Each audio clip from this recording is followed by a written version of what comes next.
The text describes giant creatures, called Titans, living deep underground. They sing in the stone, shaping it.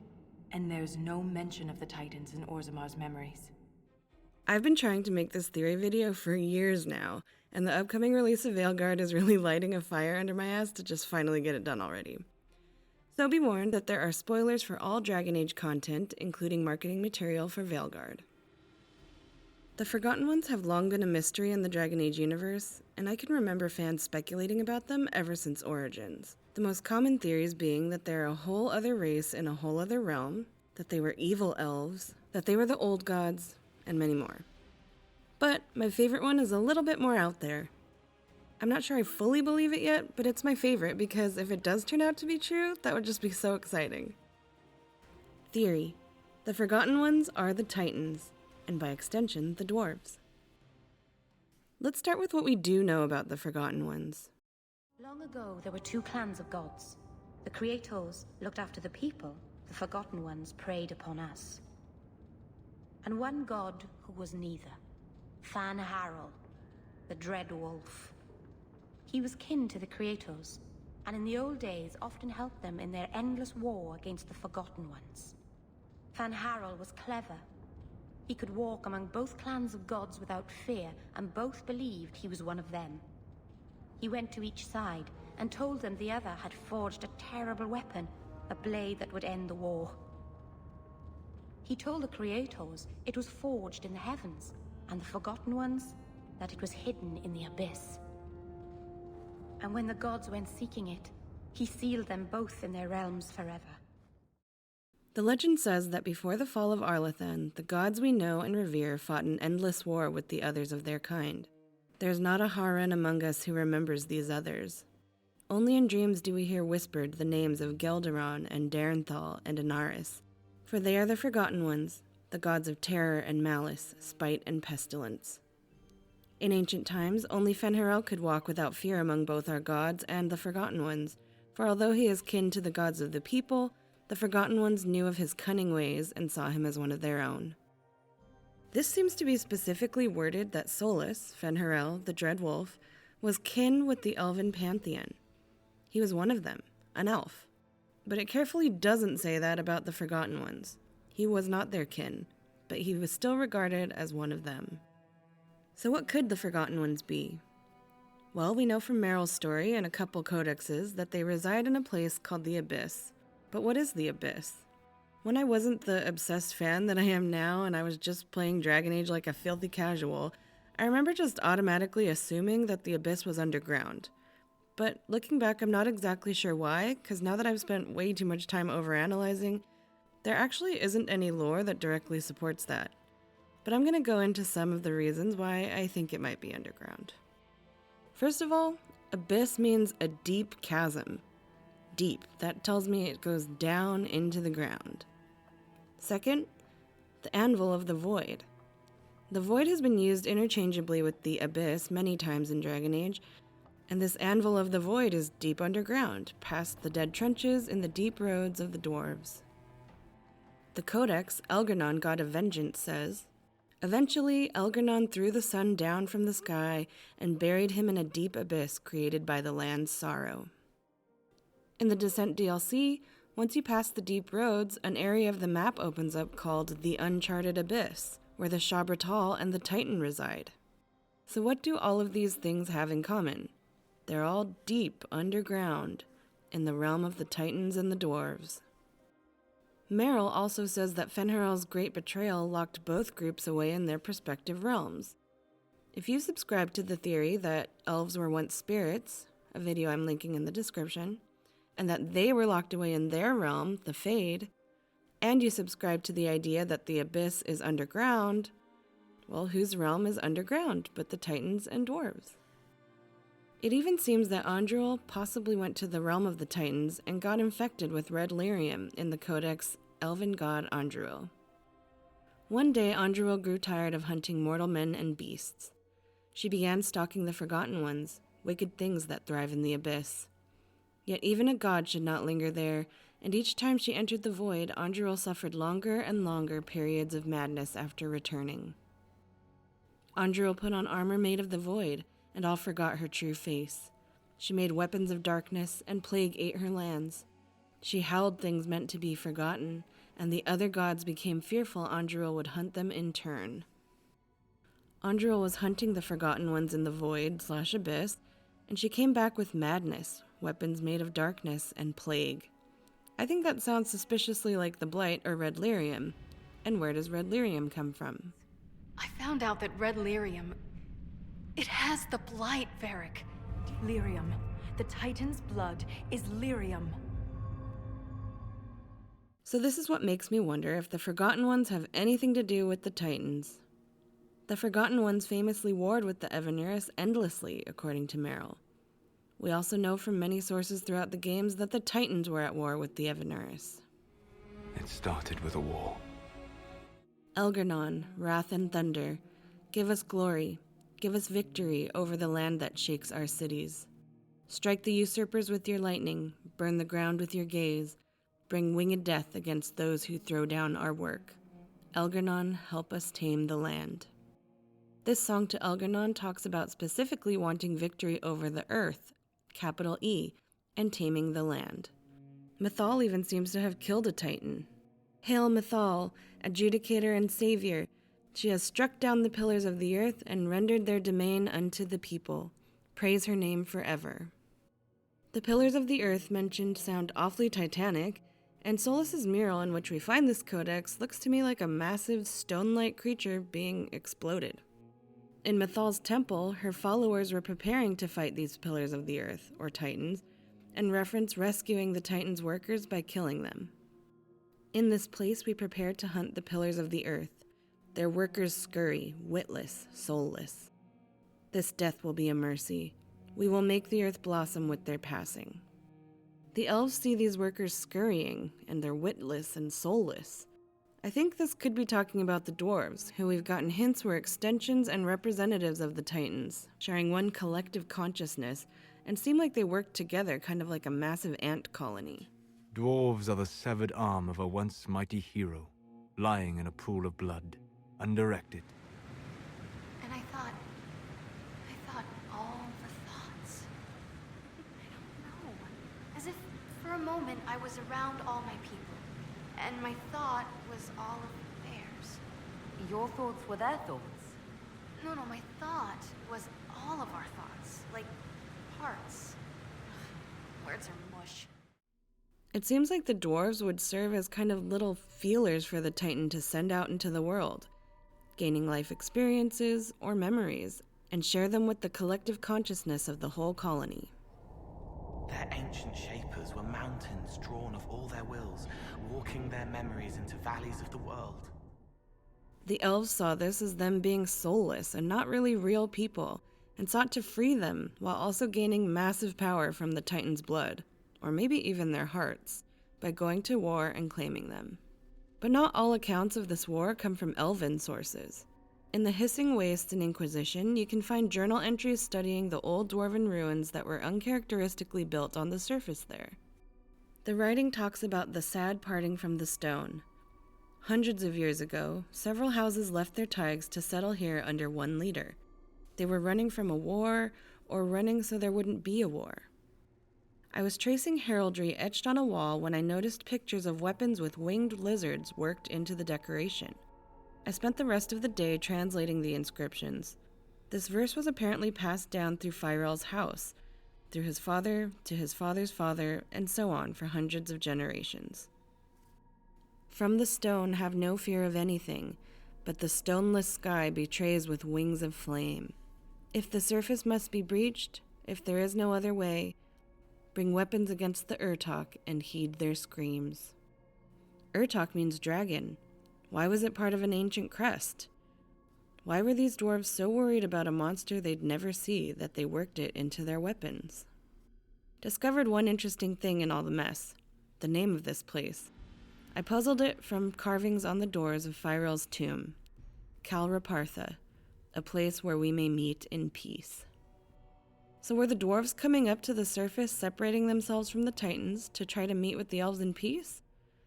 They mentioned being frightened of dragons in the stoneless sky, And we have seen many references to the elven gods taking on the divine shape of a dragon. The song to Elgernon mentioned earlier referenced winged death. A song to Falindin says that he also had wings of death. And we have seen firsthand Flemethal turning into a dragon. So this war between elves and titans with the dwarves as their avatars seems to have been a pretty big deal. Was this actually what the Dalish know as the Evanuris' endless war against the Forgotten Ones? Besides this coincidence that the elves warred with the dwarves in ancient times, there are also just a large number of little cheeky wordplay hints referencing forgetting and memory in relation to the titans and dwarves. These are things that could easily be missed or very easily just be coincidence. But if you know me, you know I overanalyze everything. So let's look at what some of these clues are. I mean, first and most obvious, titans have literally been forgotten. The dwarves and the Shaperate have no records of them. And there's no mention of the titans in Orzamar's memories. Which tells you something. The dwarves call their written history memories, which, by the way, is literally carved into Titan's blood. Pretty symbolic for a race who once shared a collective consciousness with the Titan, the Lyrium connecting them all together.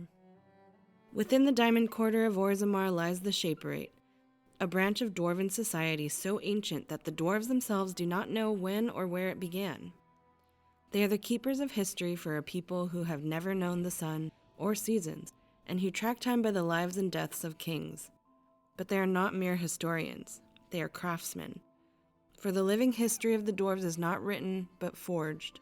The memories, as the dwarves call their records, are runes painstakingly crafted from Lyrium, which contain the actual thoughts of the shapers who made them. Their ancient shapers were mountains drawn of all their wills, walking their memories into valleys of the world. Right. The Shaperate guards Orzamar's knowledge. We have preserved in Lyrium all of the records of dwarven history. The memories record all. They are how we know to which family a child owes life, how we trace lost ties. They ensure we forget nothing of our past, good or bad. And the Titans are just simply missing from these memories. Forgotten. If the Shaperate is willing to erase memories, what would prevent them from covering up the existence of Titans? Why would they do that? Because someone in power demanded it. Even dwarves don't really remember the dwarves. When asking Cole about Templars, he says, They're heavy with forgotten songs, like Varric. what Varric and Templars have in common is Lyrium, Titan's blood. Why would Cole call the Lyrium song Forgotten? In the Deep Roads Lyrium mine in the Trespasser DLC, Cole also says something interesting there. The songs are old here, sleeping sadness already forgotten. The song references Lyrium, which is said to have a song.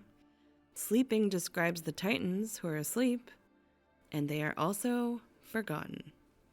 In the Primeval Tig in Dragon Age 2, which seems to be a Tig built within a blighted Titan due to all the red Lyrium around, we come across rock wraiths called Profane. Rock wraiths are said to be the souls of dwarves so foul that the stone just rejects them. The profane have lingered in this place for ages, beyond memory. We who are forgotten remember, we clawed at rock until our fingers bled. We cried out for justice, but were unheard. Our children wept in hunger, and so we feasted upon the gods. Here we wait in eons of silence, we few, we profane. Were these forgotten souls maybe the dwarves that were part of a blighted Titan? I just think it's interesting that yet another connection with the word forgotten to dwarves, Lyrium, and the Titans. Some other examples of the word forgotten being associated with Titans is in the Elven god Andruil Codex mentioned earlier. When she had come back from the void with what sounds like red Lyrium poisoning, it says she yelled things meant to be forgotten, and red Lyrium is connected to Titans. Solus, in his Deep Roads mural of the Titan being killed by Mathal, he also is sealing off the place, saying, "Let this place be forgotten." And I'm sure I've seen many other little forgotten connections like this, but you get the point. So in the Fen'Harel Codex mentioned in the beginning of this video, there are only 3 names of forgotten ones that can be remembered: Gelderon, Darenthal, and Anaris. These sound like specific individuals, so not necessarily a huge titan. I wonder if these are the names of specific dwarves representing the titan as avatars, kind of like Volta becomes at the end of Descent. Not sure, but overall we have very, very little information on any of these specific Forgotten Ones. As for Darenthal, I don't think we've heard anything else about them at all. But the other two might give us a clue as to the Forgotten One's involvement with Fen'Harel. What is it with you, Chuckles? Why do you care so much about the dwarves? We hear about Evanuris in the Masked Empire, in a fable that Felisan tells Briala. In the story, Fen'Harel was captured by the hunting goddess Andruil. He had angered her by hunting the Hollow without her blessing, and she tied him to a tree and declared that he would have to serve in her bed for a year and a day to pay her back. But as she made camp that night, the dark god Evanuris found them, and Evanuris swore that he would kill Fen'Harel for crimes against the Forgotten Ones. Andruil and Evanuris decided that they would duel for the right to claim Fen'Harel. He called out to Evanuris during the fight and told him of a flaw in Andruil's armor just above the hip, and Evanuris stabbed Andruil in the side and she fell. Then Fen'Harel told Evanuris that he owed the Dreadwolf for the victory and ought to get his freedom. Evanuris was so affronted by Fen'Harel's audacity that he turned and shouted insults at the prisoner. Then Fen'Harel told Evanuris he owed the Dreadwolf for the victory and ought to get his freedom. Evanuris was so affronted by Fen'Harel's audacity that he turned and shouted insults at the prisoner, and so he did not see Andruil, injured but alive, rise behind him and attack with her great bow. Evanuris fell with a golden arrow in his back, badly injured, and while both gods slumbered to heal their wounds, Fen'Harel chewed through his ropes and escaped.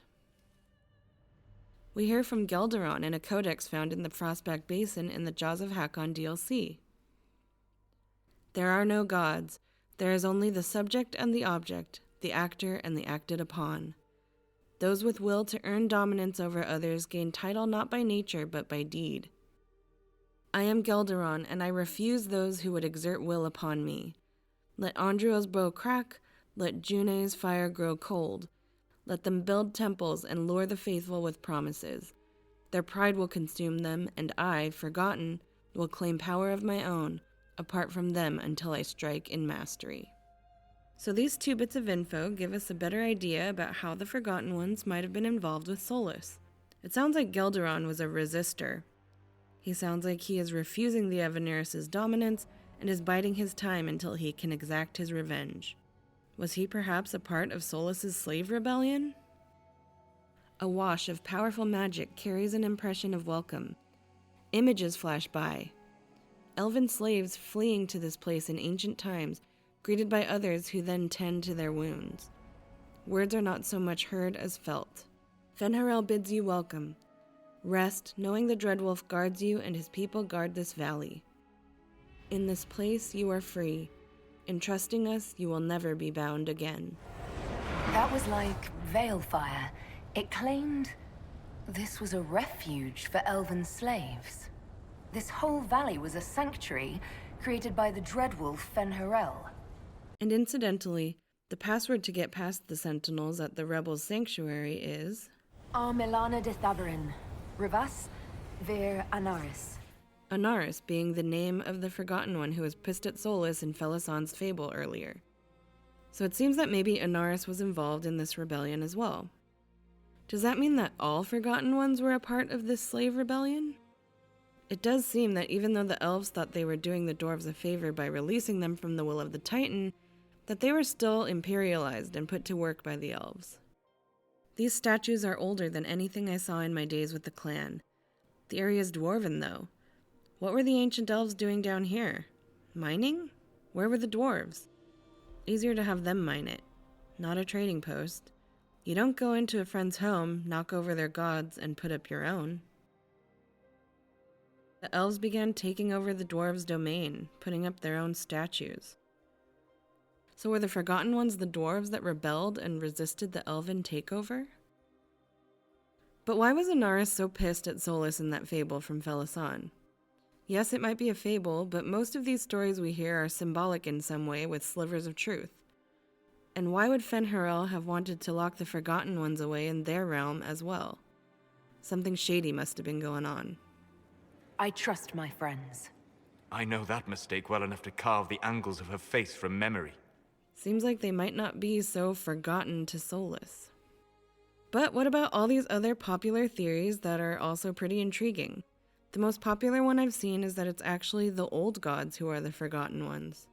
Many also believe that the Abyss is a whole other realm, kind of like the Fade or even the Crossroads.